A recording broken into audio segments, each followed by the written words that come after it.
Bien, merci beaucoup. J'avais juste une petite remarque sur la fin. Vous avez parlé de la culture écologique et numérique.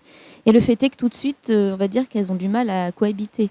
C'est-à-dire que, parce que le numérique est tout sauf écologique. Et souvent, les gens qui sont un peu pro-écolo sont vraiment très éloignés du monde des machines. Et je ne sais pas comment est-ce qu'on peut faire société quand il y a à ce point une sorte de dichotomie entre ces deux systèmes de pensée. Sur ce point, moi je ne suis pas du tout d'accord avec cet aspect-là. Il y a énormément de réunions et d'échanges qui se déroulent autour de ces questions. Ruralytique, qui est l'université de rentrée du numérique pour les territoires ruraux. Le thème cette année, c'était transition environnementale et transition numérique. Si vous prenez les travaux de l'ARCEP, l'autorité de régulation des communications, les publications sont très nombreuses justement sur le numérique responsable, l'évaluation des enjeux du numérique, etc. Il y a beaucoup de choses qui se font, mais elles ne sont peut-être pas perceptibles aujourd'hui très concrètement sur le terrain. Merci pour cette conférence. Moi, ce que j'entends, c'est aussi la question de cette culture numérique qui est une culture pleine de paradoxes. À la fois qu'on peut aimer Internet, comme vous l'avez dit, et puis on sait aussi qu'elle est complètement basée sur des rapports inégalitaires, nord-sud.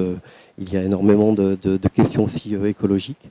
Et je me dis, ce que vous avez dit un peu sur la fin, c'est comment vivre au quotidien avec cette envie toujours d'être dans l'éducation pour tous du numérique, et l'idée de défendre cette culture du libre, cette culture partagée. Ça me semble quelque chose qui est complexe et un enjeu pour demain, quoi.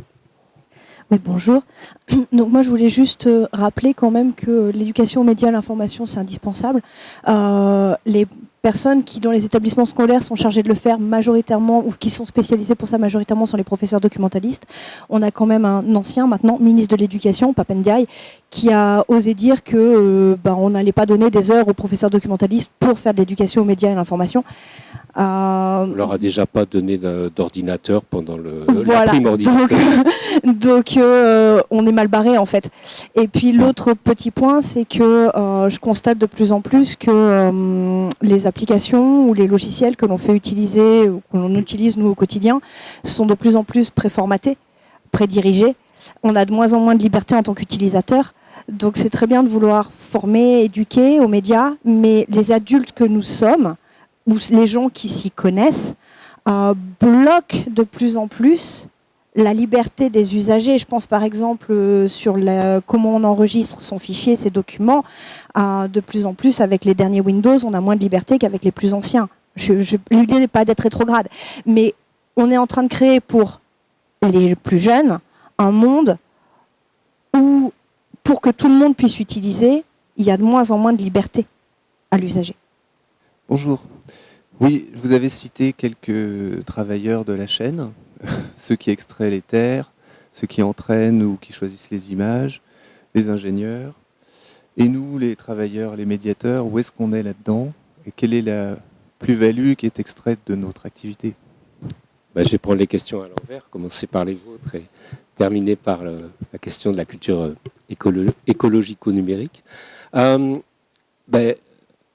Vous êtes les humains dans la machine.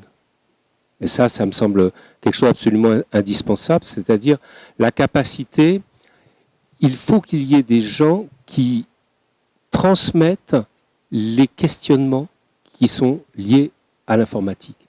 Moi, je suis d'accord avec vous, le message principal de l'idéologie principale, c'est le technosolutionnisme, c'est-à-dire c'est en intégrant dans la technique tout, et donc en limitant les capacités des humains à choisir, à organiser, à réfléchir à ce qu'ils font, en créant une informatique magique que ces gens pensent avoir le pouvoir. En fait, ils y arrivent parce que justement, il n'y a pas eu assez de médiateurs, parce qu'il n'y a pas assez de personnes qui ont introduit une informatique de travail, une informatique de réflexion, une informatique qui organise quelque chose avec une volonté. Mais eux ont été capables de nous vendre une informatique qui fait à notre place. Et voyez la différence entre s'intégrer à l'écosystème informatique, c'est-à-dire être capable de le comprendre, de comprendre ses buts, de comprendre pas tous ses modes de fonctionnement. On ne va pas demander à tout le monde d'être informaticien, ça c'est un mythe aussi. Mais être capable de comprendre la logique interne des systèmes, qui restent globalement des systèmes classificatoires. Et qui dit système classificatoire dit quelque chose qui a à voir avec nos capacités humaines à conceptualiser. Donc, à partir du moment où on n'a pas créé ces systèmes-là, il y a eu des expériences dans les années 90, je pense au PAPI à Brest, qui était un système justement de médiation très, très développé. Et en fait, on s'est aperçu qu'on a servi dans un premier temps de marchepied à ces gens de l'informatique magique. Et aujourd'hui, s'il reste un sens à avoir à tous ces métiers de la médiation, c'est au contraire d'être les meilleurs critiques, pareil au sens où j'en parlais tout à l'heure, c'est peut-être parce que nous aimons le numérique que nous sommes capables de produire les critiques acceptables. Et donc effectivement, il y a un problème de tous ces métiers d'intermédiation, en nombre de personnes, en difficulté pour eux. Les médiateurs qui ont servi à apprendre à l'informatique doivent aujourd'hui servir, je dirais, à désapprendre de cette informatique magique pour réapprendre ce qui se joue derrière. Et donc, c'est très compliqué. Idem pour les professeurs documentalistes qui ont vraiment un rôle essentiel et qui est complètement négligé parce qu'on estime que tout le monde va faire de l'éducation aux médias. Et vous savez bien que ça veut dire que personne ne va le faire. Voilà. Et parce qu'il va rester aussi des gens qui vont être sur une éducation par la peur. Ça, je suis convaincu que quand on n'est pas vraiment du domaine, quand on n'a pas les lectures sociologiques, j'ai essayé de vous inciter, j'ai cité pas mal de bouquins quand même dans mon affaire, parce que je pense que c'est en lisant des livres qu'on apprendra quelque chose. Le livre est complètement associé à la modernité et donc au changement de société radical qui s'est passé au XVIIIe siècle. Donc voilà, le livre reste à mon avis la chose essentielle pour nous permettre d'envisager le futur, et donc il va falloir travailler. Parce que qui dit livre dit nécessité de s'isoler, de comprendre, de passer du temps, d'essayer de mettre en perspective plusieurs livres, enfin tout ça, donc du travail. Et je pense que face à cette société de la nouvelle domesticité, avec cette société de la facilité de l'informatique magique, etc., redonner, je dirais, une valeur travail au travail intellectuel, au travail culturel, me semble quelque chose de positif. Voilà. Sur les questions écologiques, les trois, il y a la réalité. La réalité, c'est que nous sommes devant une crise écologique fondamentale qui va impacter chaque acte de notre vie, tout ce qu'on connaît. Moi, je ne crois pas du tout à la fin de la planète. Je ne crois même pas à la fin de l'humanité. Par contre, je pense que la civilisation qu'on connaît, elle, oui, elle est en mal. Bon, en plus, ils s'amusent à vouloir faire la guerre mondiale, donc ça va être de pire en pire. Mais bon, comment on va protéger dans ce cadre-là notre planète? Et il ne suffira pas de faire de la transition écologique. Je crois qu'il faut être clair, ça ne suffira pas. C'est un changement radical de civilisation, donc de notre idéologie, de qu'est-ce que nous trouvons valable. Je vous citais tout à l'heure Keynes, et c'est 15 heures par semaine. Ouais, baisser le temps de travail, ça c'est valable. Mais qu'est-ce qu'on va faire du reste du temps? Si c'est pour aller consommer de la bagnole, ça ne va pas être mieux.